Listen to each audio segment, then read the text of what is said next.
नमस्कार दोस्तों, कैसे हैं आप लोग। उम्मीद करता हूँ अच्छे होंगे और अपने एग्जाम की तैयारी अच्छे से कर रहे होंगे। मैं अंकुर कुमार राय, स्वागत है आपका हमारा यूट्यूब चैनल सुधा सिविल सर्विसेज पे। चलिए आज मैं मध्यकालीन इतिहास का दूसरा अध्याय लेके आया हूँ।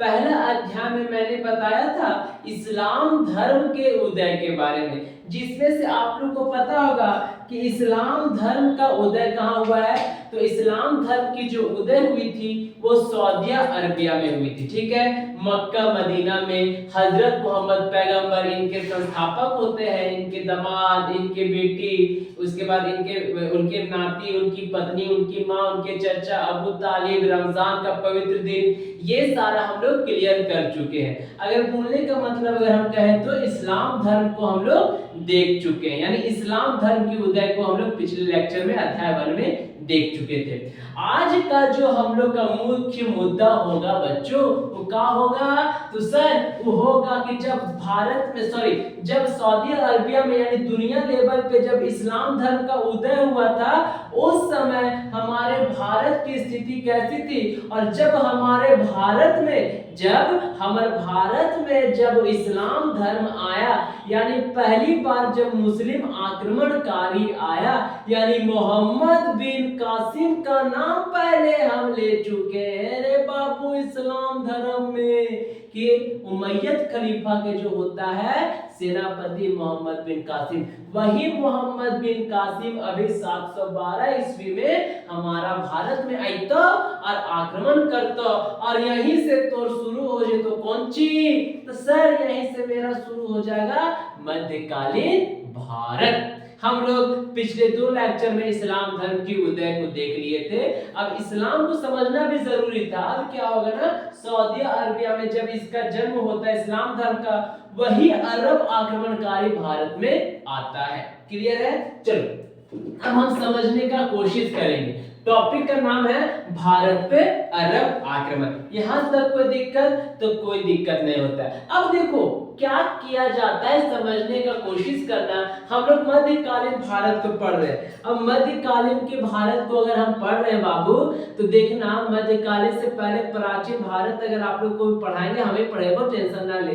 तो क्या होता है, सिकंदर का नाम सुने होंगे, कुषाण वंश सुने होंगे, कजूल कन्फ्यूशन उसके जो संस्थापक होते हैं। मतलब प्राचीन भारत में जितना भी आक्रमणकारी आते हैं, भारत पे जितना भी विदेशी आक्रांता लोग होता है, वो भारत के उत्तर पश्चिम क्षेत्र में आता है। कहले भारत के उत्तर पश्चिम क्षेत्र में आता है। चलो मेरा व्हाइट बोर्ड है, कोशिश करता हूं मैं तनी सुन यहाँ आप लोग को एकदम अच्छे से समझाने का। कोई दिक्कत है? नहीं सर कोई दिक्कत नहीं है। ये मेरा हो गया भारत। ठीक है, अब भारत के ये वाला जो क्षेत्र में सारे विदेशी आक्रांतकारी आता है, ये वाला जो क्षेत्र हो जाता है वो अभी मेरा कहाँ है? पाकिस्तान का क्षेत्र हो जाता है। ये मैप आपको दिख रहा होगा। ठीक है, तो भारत के ये हो गया उत्तर पश्चिम वाले क्षेत्र में सभी विदेशी आक्रमणकारी आता है। सर ऐसा क्या कारण था कि सभी विदेशी लोग उत्तर पश्चिम में आए? क्या ऐसा कारण था?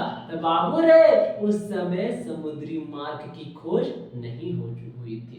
लोग क्या हुए, अपने घोड़े से आ रहे हैं, और घोड़े से आ रहे हैं तो पश्चिम एशिया, मध्य एशिया को जीतते हुए हमारे भारत के और आ रहे हैं। पश्चिम एशिया को जीतते हुए वो हमारे भारत की ओर घोड़े से आ रहे हैं। इसीलिए हमारे भारत में लोग जो विदेशी आक्रमणकारी होता है वो उत्तर और पश्चिम के माध्यम से आता है, यानी स्थल मार्ग से आ रहा है। समुद्र से कैसे आएगा? घोड़ा समुद्र में डूबता ना समुद्र से ना, स्थल मार्ग से जाएंगे। तो स्थल मार्ग की खोज हुई थी, लेकिन जल मार्ग की खोज तो 1498 वास्को डी गामा करेगा, जो कि पुर्तगाल में व्यवसाय होगा। कोई दिक्कत नहीं है। चलो यहाँ तक कोई दिक्कत नहीं।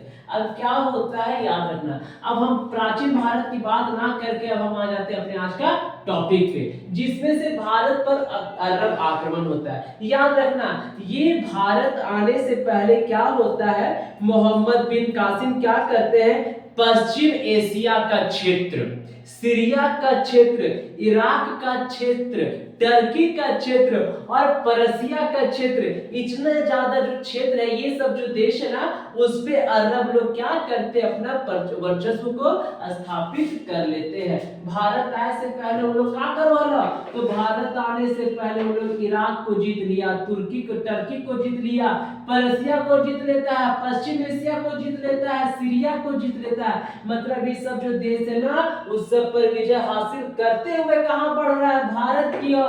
यानी इन लोग यूरोप से होते हुए, यानी भारत के पश्चिम से होते हुए वो किधर बढ़ रहा है, तो भारत के पश्चिम से होते हुए वो पूरब की ओर बढ़ रहा है। तो भारत के पश्चिम में जो भी देश होते हैं, वो सब देश पे क्या करता है, अरब आक्रमणकारी लोग विजय हासिल कर लेता है। क्या कर लो बाबू, विजय हासिल कर लेता है। अब देखो क्या होता है, 8वीं शताब्दी तक अरब ने, यानी अरब यात्रियों ने, अरब आक्रमणकारियों ने स्पेन से लेकर के भारत के भूमध्य सागर तक एवं हिंद महासागर के व्यापारी को संयुक्त करते हुए, जो व्यापारी है, ठीक है, उन लोग को संयुक्त कर लिया।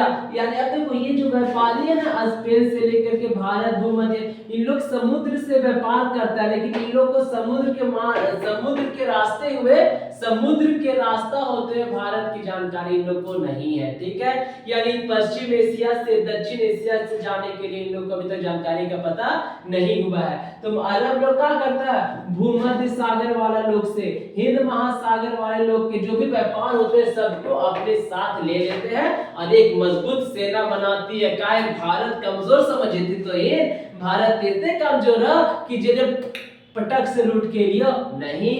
भारत पे आक्रमण करने से पहले मोहम्मद बिन कासिम को संयुक्त सेना बनाना पड़ा था। क्लियर है, वो भारत से यानी एशिया के पश्चिम क्षेत्र को जीतते हुए वो जाएगा और भारत में पहुंचेगा। यहां तक कोई दिक्कत नहीं है। अब 637 और 39 के मध्य में क्या होता है ना, क्या होता है यहाँ नहीं लिखे हैं, बता देते हैं कि 637 और 639 के मध्य भी ऐसा समय होता है कि मिस्र जो है, जो आपका अफ्रीका का, उत्तर अफ्रीका वाला जो देश होता है, उसमें भी अरब लोग अपना वर्चस्व स्थापित कर लेता है। यहां तक कोई दिक्कत नहीं है। स्पेन को जीतते हुए, फ्रांस को जीतते हुए, ये सब आपका यूरोप का है। ठीक है, यूरोप में स्पेन को जीतते हुए, फ्रांस को जीतते हुए, ये आपका भारत की ओर बढ़ रहा है मोहम्मद बिन कासिम। कोई दिक्कत नहीं सर, कोई दिक्कत नहीं है। मतलब पूरा यूरोप को जीतते हुए वो पूरब की ओर बढ़ रहा है। और आपको पता है कि पूरब में एशिया है, एशिया महाद्वीप के दक्षिण में आपका भारत स्थित है। सब बच्चा लोग बता देगा। अब याद रखना, उमैयद खलीफा हम लोग इस्लाम धर्म में ही पढ़े थे। ठीक है, यहाँ तक कोई दिक्कत तो ना। अब देख क्या होता है, उमैयद खलीफा के जो सेनापति होता है, उनका नाम होता है अल हजाज। क्या होता है बच्चों, अल हजाज। क्या नाम होता है, अल हजाज। अब ये अल हजाज की एक बेटी होती है, अल हजाज की क्या होती है, एक बेटी होती है जिनका नाम रहता है जुबैदा। क्या नाम है, जुबैदा खातून। क्या है, जुबैदा।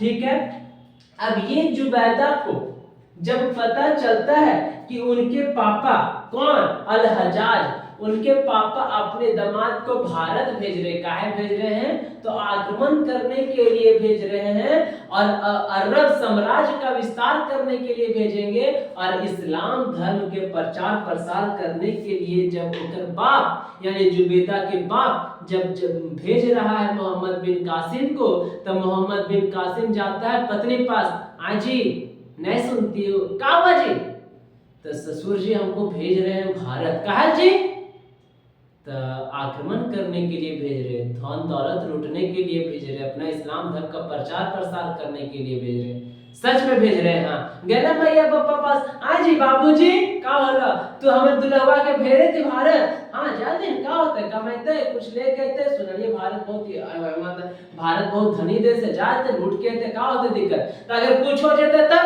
ना होते, हम ये ने जल्दी। तो पत्नी बोलती है मोहम्मद बिन कासिम की यानी जुबैदा बोलती है, ठीक हो रे, जब ससुरवा भेजबे करे तो ना कुछ होता। जो मात्र 16 साल का आदमी था मोहम्मद बिन कासिम, मात्र 16 साल का आदमी। और सोच अगर कन्या कितना दिमागर होते, 16 साल के लड़का है और सोच कर भैया 14-15 साल के होते, जो पापा बोले तो ठीक है बोले तो। अब मोहम्मद बिन कासिम अपनी पत्नी से आज्ञा लेता है जुबैदा से और ये निकल जाता है भारत को जीतने के लिए। और जब भारत को जीतता अकेले ना जीतेगा, संयुक्त सेना को साथ में मारकर संयुक्त सेना को साथ में ले जाके वो भारत पर आक्रमण करता है। ठीक है, कोई दिक्कत ना सर, कोई दिक्कत नहीं, यहाँ तक कोई दिक्कत है तो नहीं सर, यहाँ तक कोई दिक्कत नहीं है। ठीक है, चलिए अब क्या होता है समझने का कोशिश करना। अब जब वो 712 ईस्वी में, कहा 712 ईस्वी में, ये वाला जो क्षेत्र है, ये वाला जो पाकिस्तान का जो क्षेत्र है जिसको सिंध बोलते हैं, पाकिस्तान का जो क्षेत्र है जिसको सिंध बोलते हैं, और यही सिंध सिंधु नदी के घाट किनारे बैठल है, बसल है। यही सिंध जो है सिंधु नदी के किनारे बसा हुआ है और सिंधु नदी के चलते इसका नाम सिंध पड़ गया। और यही सिंध पे क्या करता है मोहम्मद बिन कासिम, सिंध पहुंचने से पहले समुद्र तट पर, सिंध पहुंचने से पहले समुद्र के तट पर का राज कर रहे दबेलों को पराजित करता है। समुद्र तट पर राज कर रहे जो दबेल जनजाति होती है, दबेलों के जो राजा होते हैं उनको पराजित करते हैं, हरा देता है। कौन? मोहम्मद बिन कासिम। अब क्या होता है समझने का कोशिश करना। और सिंधु नदी को पार करने के बाद, सिंधु नदी जब दबेलों को हरा दिया मोहम्मद बिन कासिम अपना संयुक्त सेना के साथ, तो अब चल जाता है सिंधु नदी, सिंधु नदी को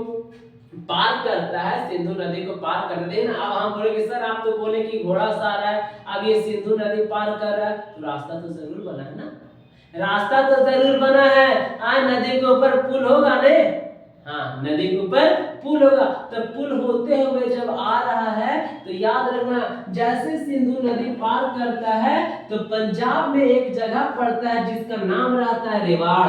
क्या नाम रहता है बच्चों? पंजाब में एक जगह पड़ो जिसका नाम होता है रेवाड़ या फिर रेवाड़। यहीं पर शासन कर रहे होते कौन? ब्राह्मण जाति के जो होते हैं जिनका नाम रहता है दाहिर। यानी जब मोहम्मद बिन कासिम पंजाब पे आक्रमण करता है तो उस समय सिंध का राजा कौन होता है? ब्राह्मण होता है जिनका नाम रहता है दाहिर। अब ये दाहिर को क्या करता है? 16 साल का लड़का जो इस्लाम धर्म का होता है दाहिर को कैद कर लेता है।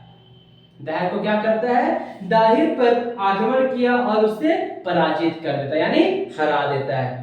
कोई दिक्कत? यहाँ तक भाग भाग भाग रहे, कहे नहीं, अरे मुस्लिम आक्रमण होगा, भाग भाग भाग। सब क्या करने लगा?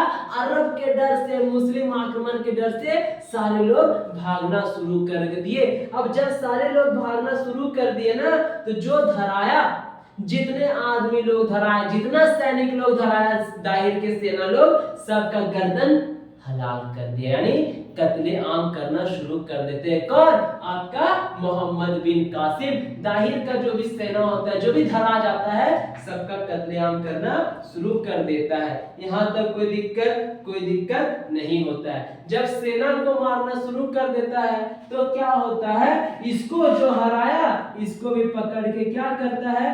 मार डालता है। कौन? मोहम्मद बिन कासिम। जब इसको मार डालता है, कब? रेवाड़ का युद्ध कब हुआ?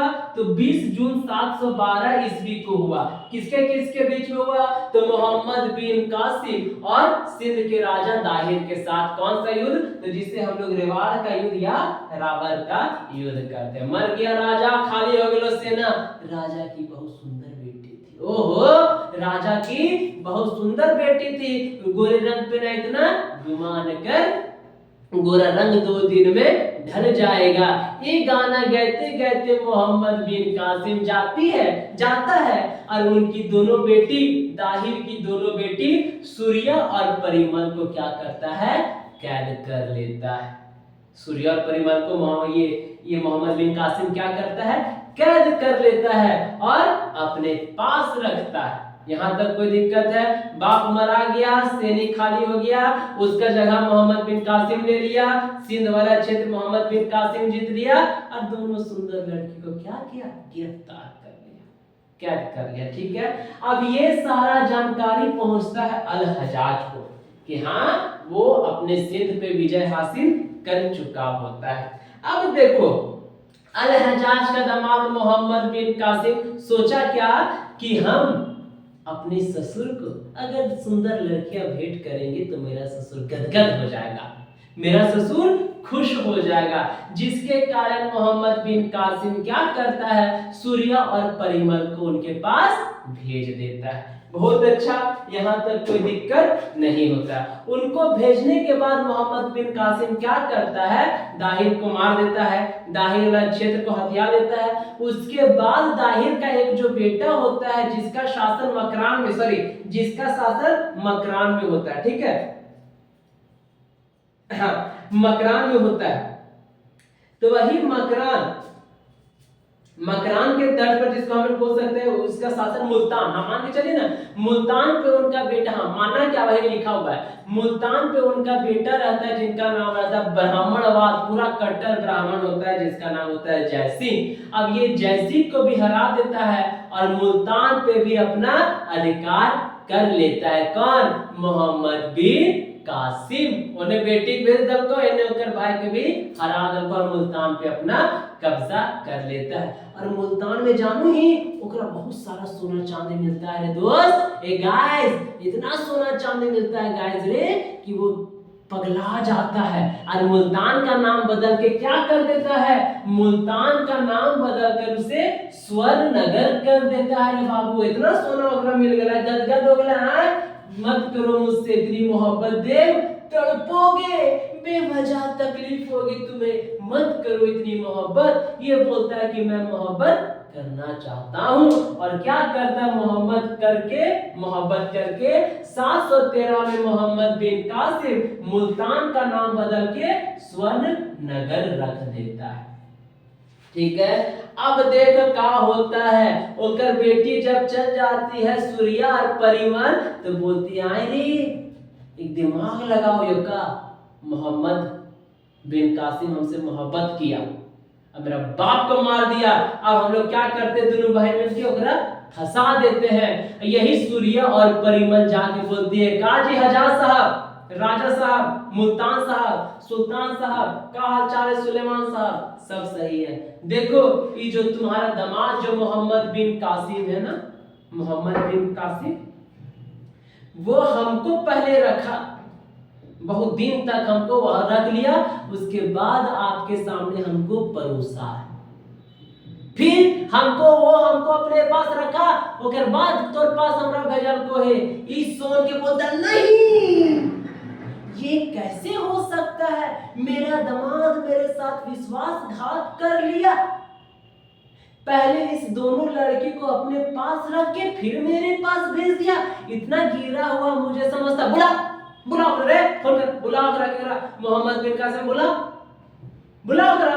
तो क्या होता है, मोहम्मद बिन कासिम को जैसे उनको फरमान मिलता है कि उनके ससुर या फिर उनके सुलेमान उनको बुला रहे हैं, तो वो क्या करते हैं, 715 ईस्वी में वो बगदाद के खलीफा का सुलेमान के आदेश पे क्या करता है, उसको बुलाया जाता है, तो वो जा रहे होते हैं।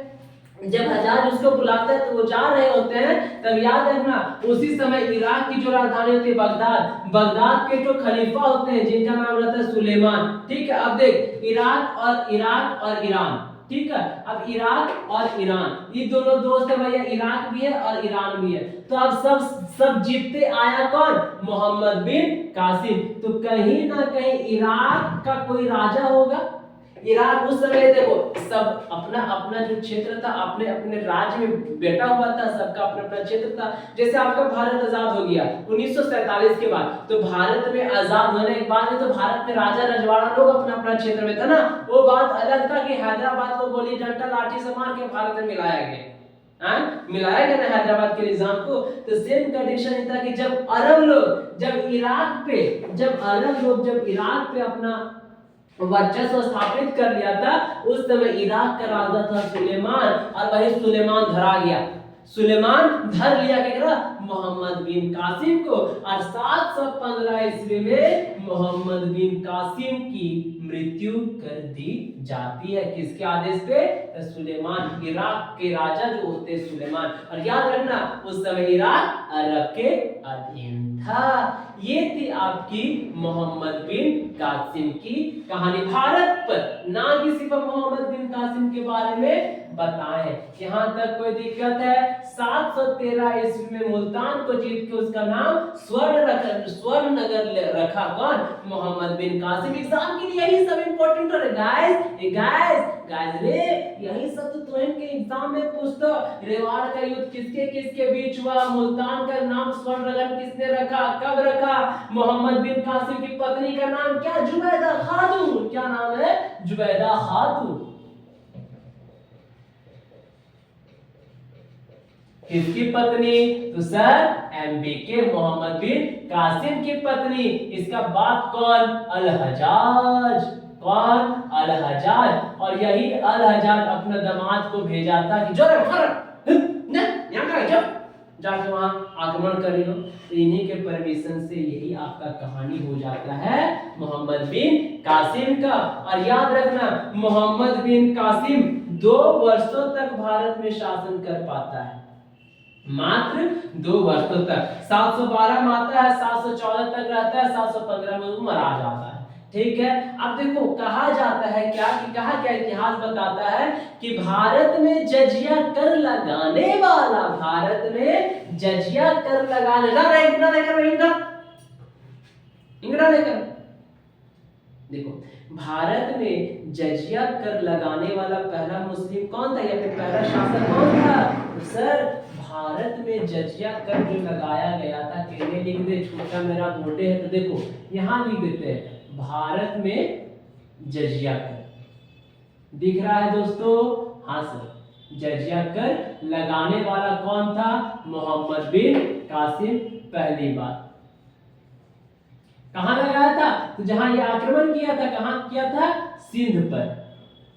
ठीक है। भारत में पहली बार जजिया कर किसने लागू किया? तो मोहम्मद बिन कासिम लागू किया। कहां किया?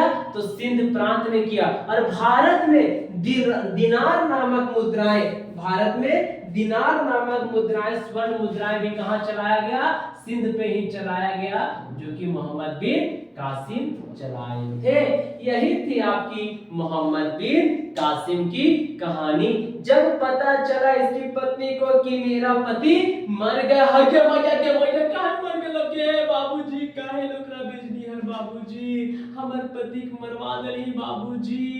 अब पूरा बोल बोल के रोने लगती है और रोते रोते ही उसकी मृत्यु हो जाएगी। वो हम लोग बाद में पढ़ेंगे, वो उतना नीचे हम लोग को डीप नहीं जाना है। क्लियर है? कौन दिक्कत नहीं। तो ये थी आपकी मध्यकालीन भारत का दूसरा अध्याय, जिसमें से मोहम्मद बिन कासिम आता है 712 ईस्वी में पूरा पश्चिम एशिया को जीतते हुए भारत की ओर बढ़ता है। और भारत में 712 में दाहिर से लड़ाई करता है, जिसको रेवाड़ के युद्ध से नाम से जानते हैं। दाहिर कहाँ का शासक होता है? तो पाकिस्तान के सिंध प्रांत का शासन होता है। दाहिर का बेटा का नाम जयसिंह होता है, जो ब्राह्मणवाद कट्टर होता है। जो मुल्तान का शासक होता है, उसको भी मोहम्मद बिन कासिम हरा देता है। मुल्तान से बहुत सारा सोना चांदी लूट ले लेता है और उसका नाम स्वर्ण नगर रख देता है। यही आपकी एग्जाम में क्वेश्चन बनेगी, यही आपकी एग्जाम में क्वेश्चन बनेगी। क्लियर है? उम्मीद करता हूं कि आज की वीडियो आप लोग को अच्छे से समझ में आई होगी। ये जो मैं आपको पढ़ा रहा हूं वो specially for JPSC, BPSC, UPSC, SSC, railway, दारोगा बैच, मतलब जीएस का पेपर मैं पढ़ाऊंगा। और जीएस के पेपर में पढ़ाऊंगा ताकि ऐसा पढ़ाऊंगा, पूरा डीप पढ़ाऊंगा, जिससे आपको एनसीईआरटी बेस्ड और ऑल अबव जितने भी स्टैंडर्ड बुक्स हैं सबका मिक्स में आपको थ्योरी करवाऊंगा। वो बात अलग है कि मेरी बोर्ड व्हाइट है, वो बात अलग है कि मेरी बोर्ड व्हाइट है, लेकिन मैं जुबान का पक्का हूँ। रोज मैं आप लोगों को क्लास दूंगा, अभी वीडियो के माध्यम से ही क्लास होगी, क्योंकि मोबाइल से रिकॉर्ड करें तो कितना रिकॉर्ड होगा। ठीक है, बस मेरा यही है कि शिक्षा का स्तर रुकना नहीं चाहिए। क्लियर है? सुधा सिविल सर्विसेज चैनल को पहले आप लोग लाइक करना, सब्सक्राइब करना और शेयर करना। यहाँ पे आपको हर जीएस पेपर की तैयारी जो करवाई जाएगी वो डीप करवाया जाता है गाइस। कहां एकदम डीप, मतलब इतना डीप ले बने कि ओकर से क्वेश्चन नहीं छूटे। देखो हम शुरू कर सकते थे गाइस 712 ईस्वी में, क्लास। लेकिन नहीं, मुस्लिम धर्म का जब यहाँ आक्रमण होता है तो ये मुस्लिम धर्म कहाँ से आया, इस्लाम धर्म कहाँ से आया, हम वहीं से स्टार्ट किए हैं। अब क्या होता है, ये अरब आक्रमणकारी मोहम्मद बिन कासिम खत्म हो जाएगा। अब यहाँ से शुरू हो जाता है महमूद गजनवी, जो शुरू हो जाते हैं यहाँ से कौन आ जाएगा, तुर्की लोग आ जाएगा। अब तुर्क आक्रमणकारी यहाँ शुरू हो जाएगा। अरब का एकमात्र ही मोहम्मद बिन कासिम होता है। उम्मीद करता हूँ कि आज की वीडियो आप लोग को अच्छे से समझ में आया होगा। तो वीडियो अगर आपको अच्छा लगे तो लाइक करें, सब्सक्राइब करें और इतना शेयर करें कि पूरा पश्चिम एशिया वाला क्षेत्र में सुधा सिविल सर्विसेज की जीएस क्लास की तैयारी गूंज जाए। ठीक है, उम्मीद करूंगा कि आप लोग को अच्छे से क्लास समझ में आई होगी। हम लोग को एंजॉय के साथ पढ़ना है, पढ़ना लेके नहीं पढ़ना है। मिलूंगा फिर मैं अगले टॉपिक को लेके आऊंगा महमूद गजनवी को, जिसके मैं 2 लेक्चर में कंप्लीट करूंगा। धीरे धीरे करके मैं आप लोग का लेक्चर टाइम भी बढ़ाऊंगा और क्लास का टाइम भी बढ़ाऊंगा। फिर से एक बार मैं आप लोग से रिक्वेस्ट करता हूं कि चैनल को सब्सक्राइब कर देना, लाइक कर देना, शेयर कर देना और एक अच्छा सा कमेंट कर देना अगर क्लास अच्छी लगी होगी तो। हम लोग मिलेंगे फिर नेक्स्ट वीडियो में, तब तक के लिए धन्यवाद। पढ़िए, एंजॉय कीजिए, मस्त रहिए, मन मस्त मनन दोहराए। धन्यवाद।